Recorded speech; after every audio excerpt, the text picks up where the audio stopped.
Assalamualaikum warahmatullahi wabarakatuh. Baik kawan-kawan mahasiswa, kesempatan kali ini kita akan membahas tentang faktor penyebab korupsi. Baik, kalau kita ingin mengetahui apa saja faktor-faktor penyebab terjadinya korupsi, faktor-faktor kenapa orang berbuat tindakan yang sangat luar biasa kejahatan itu, ada dua sisi yang perlu kita bahas. Yang pertama dari sisi internal dan dari sisi eksternal. Baik kawan-kawan, dari sisi internal, terjadinya korupsi itu didasari yang pertama adalah sifat tamak, sifat congok, sifat rakus. Kenapa? Tak akan pernah puas. Mau berapapun umpamanya sekarang kita memimpikan mobil mewah, dapat nanti mobil mewah itu nanti bakal butuh lagi yang satu lagi. Kita ingin punya rumah mewah, punya kolam renang yang mewah, nanti setelah dapat itu pasti ada lagi yang kita pengenkan. Kalau umpamanya keinginan kita hanya sebatas itu, tidak bisa mengendalikan hawa nafsu, maka sifat tamak inilah salah satu faktor yang paling kuat yang mendorong kita untuk berbuat korupsi. Congok, jangankan untuk kehidupan kita pribadi, mengambil hak orang lain pun jadi. Karena sifat congok yang ada dalam sifat diri seorang manusia. Apalagi, ini saya hanya membahaskan yang paling mendasar. Apabila tidak hilang ini, bagaimanapun caranya, diceramahi bagaimanapun dia, tidak bakalan hilang selama sifat yang dua ini tidak bisa dihilangkan. Dan yang mampu menghilangkan ini hanya diri sendiri. Apalagi yang kedua, gaya hidup yang konsumtif. Gaya hidup konsumtif ini adalah gaya hidup yang tidak jauh beda dengan sifat tamak. Kenapa dikatakan seperti itu? Karena sifat gaya hidup konsumtif ini adalah sifat gaya yang melatar belakangi datangnya definisi perilaku konsumen. Kenapa datang definisi perilaku konsumen? Perilaku konsumen itu datangnya supaya seorang manusia itu mampu mengatasi bagaimana keinginan itu bisa dikendalikan sesuai dengan kebutuhan. Karena kita ini ada namanya kebutuhan, ada yang disebutkan dengan keinginan. Kita yang wajibnya itu hanya memenuhi kebutuhan saja. Kalau umpamanya terus kita ingin memenuhi keinginan kita, dekatlah kita kepada sifat tamak ini. Itu yang paling berbahaya. Apa definisi perilaku konsumen? Terbatasnya pendapatan seseorang, terbatasnya keuangan seseorang, seorang manusia, seorang konsumen, tetapi keinginan itu tidak bakal ada batasnya. Apalagi ada sifat yang tidak bisa puas, tidak akan ada batasnya. Makanya adalah ahli-ahli ekonomi itu yang melahirkan yang teori perilaku konsumen, berperilaku seorang konsumen.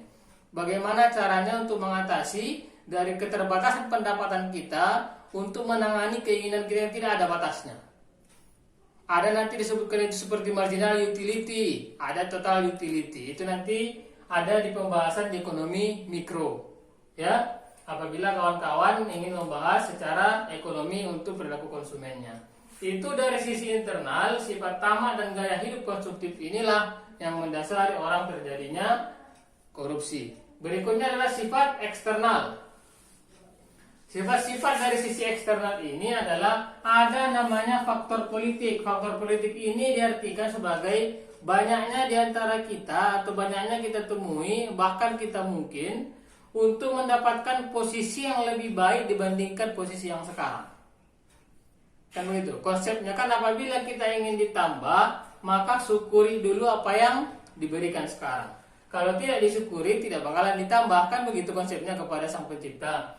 Tetapi karena memang sifat manusiawinya, kita selalu mengambil peluang yang dimana posisi itu tidak pernah puas.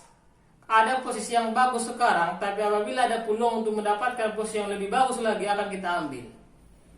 Itulah salah satu jalan terjadinya korupsi. Selama ada peluang, membayar pun jadi.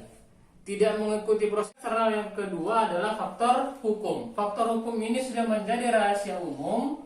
Kalau hukum kita itu, kalau hukum itu bisa diselesaikan tidak semua kasus. Banyak hukum yang kita lihat yang apabila yang dihukum itu orang-orang penting di mata kita atau orang-orang pejabat lah kita katakan, bisa mengurangi masa hukumannya atau bahkan dihukum pun dia dia mendapatkan fasilitas-fasilitas yang tidak seperti orang dihukum. Kan begitu. Kenapa bisa terjadi seperti itu kalau tidak karena korupsi? Ya kan? Ini sudah menjadi rahasia umum, semua masyarakat luas sudah mengetahui bagaimana faktor hukum ini sangat kuat untuk terjadinya korupsi. Apabila memang orang-orang yang berkecimpung bekerja di ranah hukum tidak jujur atau jauh dari agama, mungkin setan itu sangat mudah untuk menggodanya, karena wilayah-wilayah faktor hukum ini yang rasanya paling mudah atau yang paling berpeluang besar untuk terjadinya korupsi. Makanya memang kepribadian seseorang itu sangat dibutuhkan untuk menghindari korupsi. Kemudian faktor yang terakhir adalah faktor ekonomi. Faktor ekonomi ini adalah sifat manusiawi yang mendasari tidak ada puasnya seorang manusia itu. Ya, kenapa? Dia sudah tidak bisa puas lagi. Kalau memiliki satu kemewahan, membutuhkan kemewahan yang kedua. Setelah mendapat kemewahan yang diinginkan itu dan ditunjukkan kepada orang lain, ada sifat sombong dalam dirinya. Sifat sombong itu yang tidak bisa dihilangkan, dan ada rasa kebanggaan apabila terlihat oleh orang lain apa yang kita punya. Apabila memang itu terus kita awetkan tanpa kita bertobat untuk menghilangkan rasa-rasa sifat sombong ini, maka rasanya si korupsi itu pun sangat sulit untuk dihilangkan dalam diri seorang manusia, dan itu pun akan terus terjadi. Takutnya menjadi pelajaran bagi orang-orang yang lain dan mencontohnya.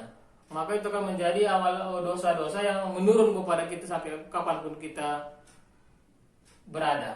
Sampai dimanapun kita berada, sampai rakyat pun rasanya dosa itu akan terus mengikuti kita.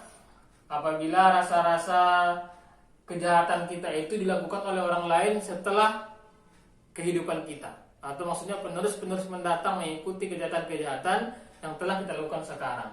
Mungkin penjelasan panjangnya bisa dilihat di buku pegangan kita. Sampai di sini dulu saya cukupkan. Sekian, assalamualaikum warahmatullahi wabarakatuh.